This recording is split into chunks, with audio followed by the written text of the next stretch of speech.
maksud dulu ke pembayang dulu? Yang mana? Dua line bawah ke dua line atas? Kebanyakan, jadi tak ni. Kebanyakan maksud dulu. Kebanyakan maksud dulu. Ada sekali sekala pembayang dulu, sekali sekala.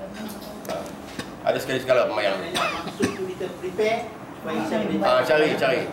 Dan ketika kita mencari itu, kalau kita kurang perbendaraan kata, seksa juga kan mencari pembayang itu. Kerana terdapat sejumlah kata yang tak berima, susah nak ada rima. Muhammad Haji Saleh mengumpul, Dr. Muhammad Profesor Muhammad Saleh dari USM, dia mengumpul kata-kata berima. Jadi dia buat buku pun. Buku tu tajuknya Rima Bahasa Melayu. Saya ada buku tu. Ini boleh menyebabkan kita mempunyai banyak perbendaraan lah. Saya pun patut buat buku tu dulu lagi, sebab saya memang cari dalam akal. Kalau ra tu berapa banyak, kalau man tu berapa banyak, kalau an tu berapa banyak. Jadi berapa banyak kita nak buat. Macam lirik pepayah je. Betul itu. Lima tu. Ada sejumlah. Kalau kain dengan lain. Jadi nak cari lagi, ada main, ada tak berapa banyak. Kalau nak bagi dekat-dekat, kalau jauh sikit, ada. Tu lah.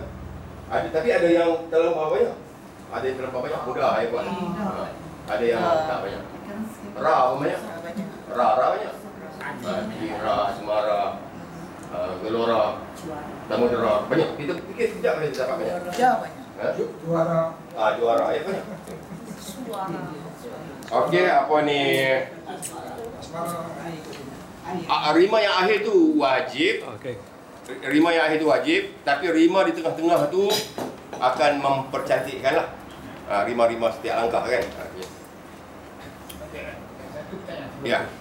Jadi kalau kita perhatikan banyak pantun lama atau pantun klasik, dia pembayang maksudnya berunsurkan alam. Tapi kalau kita tengok pantun moden, dia kata bilau, dia kursus-kursus kan. Apakah boleh dikategorikan sebagai pantun yang baik atau tidak? Ya, bila kita kata tengok yang sekarang tu tak berapa bagus dari segi kita panggil citra lah, image tu citra. Kita tengok itu barangkali Puan Rama pun nak buat majlis ni sebabkan tu kot. Kerana pantun-pantun, maksudnya pantun-pantun sekarang yang dibuat walaupun disiar di radio tu, tapi kita dengar pun memang tak sedap kan. Kita dengar tak sedap sebab pemilihan citra. Jadi itu saya sendiri mengakuilah bahawa yang sekarang ni banyak yang tak bagus. Yang kita dengar sekarang banyak yang tak bagus. Yang dulu pun bertahap-tahap. Bukan sama je. Kalau kita baca buku pantun tradisional, kita anggap semua sama, bertahap. Ada yang kita baca tu biasa saja. Ada yang rendah pun tu ada, yang dulu pun. Kalau cari buku tradisi dia.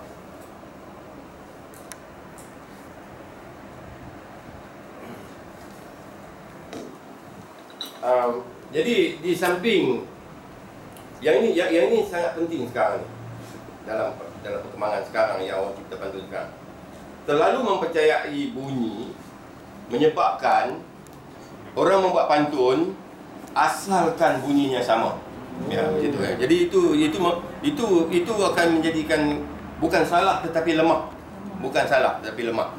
Bagi yang ini sebagai contoh. Amat pedih terpijak bara, sebulan derita kaki melecur. Rasa kasih tidak kira, berbarak cinta diri bersyukur. Tak kenanya apa dia tahu. Tak kenanya di atas tu pedih pijak bara. Di atasnya tu derita kaki melecur. Di bawahnya kasih tidak kira. Jadi bercanggah di antara derita di atas tu dengan keseronokan di bawah, bahagia di bawah tu. Jadi canggah tu dia mesti sama emosi. Kalau tak sama emosi, tak cerita lah. Tak sampai.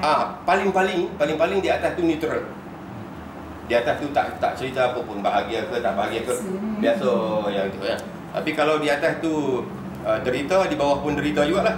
Jadi Saya tunjukkan di bawah ini, kalau dah amat pedih terpijak bara di atas tu, sebulan derita kaki melecur tu, jangan kata tentang kasih tak terkira, bersyukur apa semua, tapi bunyinya begini seharusnya. Amat pedih terpijak bara, sebulan derita kaki melecur, putus kasih jiwa terdera. Agak bau sama dengan terdera pijak bara tadi. Harapan bahagia ternyata hancur. Tu jadi tadi bersyukur kan hancur cukup lawanan. Itu yang soalan kedua saya sebenarnya. Ya. Sekarang saya perhatikan antara pembayar maksud dengan maksud tu tak ada kaitan tu. Ya, tak sejajar. Dia ada kaitan asal ritma yang ada, tapi tak ada apa tak ada. Tak ada Senambungan tak ada.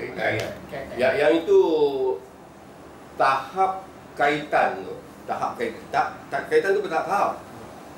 Orang berbahas daripada dulu juga. Di alam Melayunya yang berbahas ialah orang-orang Belanda. So dia orang yang rajin dulu Indonesia tu di Perintah Belanda lama, dia orang sarjana-sarjana tu berbahas. Jadi kita pun tak nak peduli sangat perbahasan tu. Tapi oleh sebab mereka yang memulakan perbahasan tu, saya ingatlah dua nama. Satu dia nama Opoison. Satu nama Velebek. Nama orang Belanda. Opoison kata ada kaitan. Velebek kata tak ada kaitan. Jadi maknanya dulu-dulu ni dah duk jumpa dah pantun-pantun yang tak ada kaitan. Kalau tak jumpa tentu dia tak boleh bahas. Itu kan. Nah, jadi kalau kita di sebelah Opoison, kita di sebelah yang mengatakan ada kaitan. Saya suka yang kaitan tu. Saya suka yang ada kaitan. Sebab yang ada kaitan tu menyebabkan kita nak cipta pantun tu berfikir lebih jauh daripada buat saja pembayang tu. Fikirnya tak berapa jauh. Kan? Okey.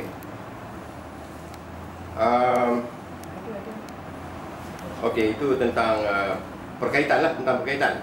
Jadi untuk keselarian perkara di atas selari dengan perkara di bawah. Dan Rima ABAB ini saya katakan tadi, buku Kamus Rima Bahasa Melayu. Kalau saudara-saudara nakkan buku tu, Dr. Muhammad ada mengarangnya, saya boleh sampaikan, tapi harga RM7. Dia harga lebih mahal daripada itu. Ada buku tu saya bawa, Rima Bahasa Melayu. Rima Bahasa Melayu. Tapi ini faedahnya yang saya katakan tadi saja, iaitu mencari kata-kata yang bunyi sama, supaya kalau kita hafal kata-kata tu, kita buat pantun lebih cepat. Dan pantun yang telah saya buat, tadi yang pengurusi menyebutkan kita ini bersikap neutral dalam perkembangan politik, tetapi ada perkara yang boleh kita sebut kerana perkara itu berlaku tak kira parti. Jadi ada satu pantun yang saya buat, burung serindik tak boleh terbang sakit ditimpa buah betik. Jadi burung tu tak boleh terbang, sakit ditimpa buah betik. Apa tandanya? Tandanya kesusahan, sakit, tak bahagia, tak seronok dia kan. Burung serindik tak boleh terbang sakit ditimpa buah betik. Di kiri adik, di kanan abang, tidak bersapa kerana politik. Kamu buat macam ni, kawan tu teruk Pak Batu pantun buat. Kita kata tak bagus buat macam ni, kacau lah. Nah, jadi tapi hujah saya tu ialah pantun yang kesemuanya menggunakan unsur moden lah. Moden tu moden macam sekarang ni lah. Kalau macam ada, kalau kipas tak moden, sebab dulu ada kipas macam ni kan. Cuma kalau padi, kalau jadi, katakan jadi, tidak saya akan nanti. Jadi bagaimana nak bercerita tentang bunyi I semua ni, bunyi semua. Kalau buat teori, bunyinya begini. A, B, A, B. Tetapi dalam pantun itu, A sama dengan B. Itu teori. Itu teori. Sebenarnya orang teori ini sentiasa selamat. A, B tapi A sama dengan B. Dan ini ialah teori matematik. Kadang-kadang kita buat kira-kira kan, kita berapakah A sebenarnya setelah X tolak Y apa semua ini, lepas tu X sama dengan 5 apa semua. Lepas tu A tu pokoknya sama dengan X. Jadi itu kebetulan dia tapi tak banyak pantun yang memakai rima akhir sama. Kalau kita buat sekarang tu, dia selalu saja orang tak setuju. Orang katakan kita telah melanggar hukum pantun, kita telah masuk ke dunia syair.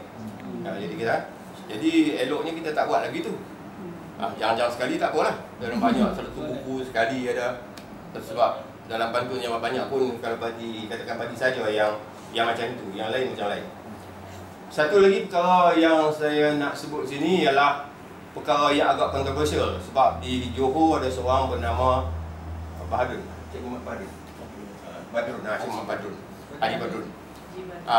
Kebanyakannya saya suka pada hujah dia, tapi satu saya bahas dalam majlis lah. Sampai sekarang pun nampaknya macam dia mengaku, tapi buku dia tulis dah. Kan? Dia kata dari mana hendak ke mana, tinggi rumput dari padi, tahun mana bulan yang mana dapat kita berjumpa lagi. Dia semua orang tahu kan? Semua orang tahu betul itu, semua orang tahu. Dia mengkritik tinggi rumput dari padi. Dia kata mana ada rumput tinggi dari padi. Jadi dia telah menolak dari segi logik kan. Dia ada dua kemungkinan. Pertama, orang yang mencipta pantun ni di peringkat mula, dia telah ada idea seperti tinggi-tinggi si matahari. Ideanya untuk menyatakan kesemua sekali. Dari mana hendak ke mana? Kamu ni tak balik-balik rumah ni dari mana? Nak pergi ke mana? Di rumah kamu tu rumput dah tinggi sangat dah, tak tebas-tebas. Jadi dari mana hendak ke mana, tinggi rumput dari padi itu ialah kata yang berlebih-lebihan untuk bagi tahu kat dia kata kamu tak nak balik lama. Jadi bukan betul-betul tinggi rumput dari padi. Ya. Tahun mana bulan mana dapat kita berjumpa lagi. Kamu nak pergi juga. Bila nak jumpa pula. Jadi maknanya satu cerita je semua sekali. Satu cerita. Jadi jawapan pertama pada tinggi rumput dari padi ialah sindiran orang yang buat pantun ni mengatakan terlalu panjang sangat rumput di keliling rumah dia. Dari mana nak ke mana, kamu tak perlu di rumah kamu rumput tinggi sangat. Jadi dia lebih daripada padi. Dan hal yang macam ni, kalau dari sastra barat, tinggi rumput dari padi itu ialah lukisan yang macam lukisan lukisan surrealisme tu. Dia kan surrealisme kan dia lebih daripada apa-apa kan. Kalau dia buat Syahwan ni, dia buat sudu ni dia keluar kat tingkap sampai kat awan. Lukisan surrealistik. Lukisan surrealistik. Bagus juga orang yang memulakan polemik ni, sebab kita dah terlupa kata ada burung tu. Sekarang kita pun dah sedar kata ada burung tu. Jadi cuma bila dah ada tu, kita pun mula berbahas. Tapi sampai bila-bila pun orang yang mencipta tu tak akan cerita sebab lama sangat dia cakap. Begitu juga saya dengan Pakcik Pakcik yang di berapa? Yang dah dengan Ali. Ali Pakcik. Ali Pakcik kata tak ada spoi-spoi bahasa tu, tak ada. Salah pada ejaan juga. Dia sebenarnya angin spoi-spoi basah. Jadi kita sampai sekarang spoi-spoi bahasa tu tak ada kata dia. Jadi banyak juga yang kita belajar daripada ni. Yang kita dah terima daripada yang orang cakap ni ialah batuk di tangga tu kan. Sekarang kita dah tahu BAT okey dah, kita terima yang tu. Sebab melepas batuk di tangga, dalam arti kita batuk-batuk ni batuk lah kat mana pun. Apa hal yang batuk di tangga ni kan. Jadi batuk tu baru ada kaitan. Betuk tu ialah betuk jeduk. Jeduk lah. Jadi yang dimaksudkan tu ialah betuk tu lah. Betul. Batuk. Bahasa Jawa kot, betul. Betul. Oh, betul bukan batuk. Bukan batu. Betul. Bukan betul. Bukan betul. Lepaskan di tangga lah. Biasanya kalau kita yang pernah ke Bendar, pada mula-mula kita tanam padi, Bendar, rumput belum tumbuh lagi. Tapi kalau kita tak merumput, rumput akan tumbuh lebih cepat daripada padi. Okey. Itu sebagai jawapan juga. Sebagai jawapan juga. Jadi pantun tu telah mengatakan orang berkenaan ni, orang yang dia sindir ni, orang yang kritik ni tidak menghiraukan kerja tradisi dia. Jadi dia buat tak tahu je, tanam padi biarkan begitu, rumput boleh tinggi juga daripada padi. Permulaan. Masih kecil. Okey, apa ni Datuk nak tanya ni mengenai kita nak macam nak kategori nak kualiti pantun dari segi apa? okey. Bagus juga ya. Kita nak tutup lah. Saya tutupkan dengan pantun tak ada bunyi dia berkata titik-titik je. Buatlah sendiri. Dia kata kerja ni buat titik-titik. Buatlah sendiri. Tempat ini kertas ini berakhir dengan setelah memahami syarat-syarat pantun dan petua penciptaan. Sekarang kita bolehlah berlatih. Jadi oleh sebab ada soalan tu, sebelum berlatih itu berlatih ni hanya untuk orang yang berasa jauh daripada dunia pantun. Kalau yang dah dekat dengan dunia pantun ni, dia tak payah berlatih, dia cuma memperkukuhkan saja pandangan ini. Pandangan ini dah ada, kukuhkan saja. Okey, nak menentukan mutu Yang pertama, hubungan atas dengan bawah yang saya sebut tadi. Pembayang bukan hanya pembayang maksud, tetapi dia bukan hanya pembayang pada bunyi, tapi pembayang pada keseluruhan makna. Kalau kita dapat buat begitu, fikir detail sangat susahlah. Kan, orang duk jawab pantun macam bagi masa seminit nak fikir macam tu, jawab pantun di pertandingan kan. Macam mana nak fikir macam tu, sejam tak siap. Padahal orang bagi seminit. Jadi tak sempat yang tu. Tapi kalau kita sempat memikirkan suasana. Kalau orang tu bertanya tentang penderitaan, ambil suasana derita. Tikus tersepit ke apa, kata terpijak kan. Apa-apa. Ini contoh je lah kan.